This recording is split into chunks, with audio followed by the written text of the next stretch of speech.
Oh no, achoo! What's happening to Gerald?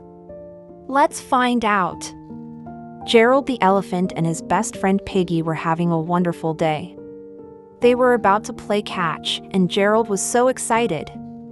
He lifted his trunk high, ready for the ball. But just as Piggy was about to throw it, something strange happened. Gerald felt a tickle in his trunk. A big, wiggly tickle.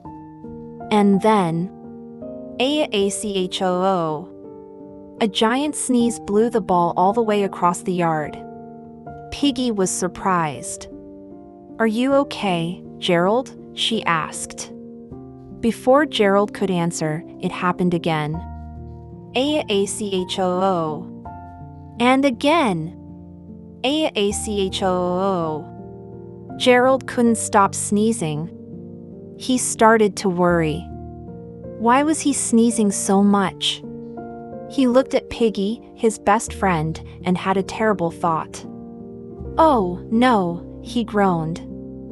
I think I am allergic to pigs." Piggy was shocked. "Allergic to me?" she squealed. Gerald was so sad. If he was allergic to pigs, that meant he couldn't be near Piggy anymore. How could they be best friends if they couldn't even play together? He sneezed again and again, feeling worse and worse. "This is terrible," he cried. "I sneeze when I am near you. I must be allergic to you." Piggy had an idea. "We need to see a doctor," she said.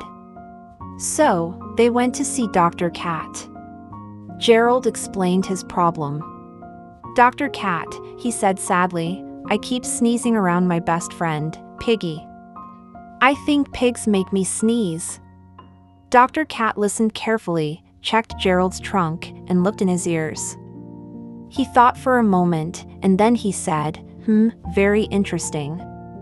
I have good news and bad news." Gerald held his breath. "The bad news," Dr. Cat began, "is that you are sick. You have a cold." Gerald was confused. "But what's the good news?" Dr. Cat smiled. "The good news is, you are not allergic to pigs. You just have a cold, and that's why you are sneezing so much." Gerald couldn't believe it. He wasn't allergic to Piggy. He was just a little sick. He and Piggy could still be best friends forever. He was so happy he almost sneezed again, but this time it was a happy sneeze. He turned to Piggy and gave her a big, careful hug. But then, something new happened. Piggy started to feel a tickle in her snout. A little, wiggly tickle. Uh-oh. Achoo! Now Piggy was sneezing. It looks like she caught Gerald's cold. Wasn't that a fun story? Sometimes we worry about things, but it turns out there's a simple reason. If you liked our story today, don't forget to hit that subscribe button for more fun adventures. Thanks for watching.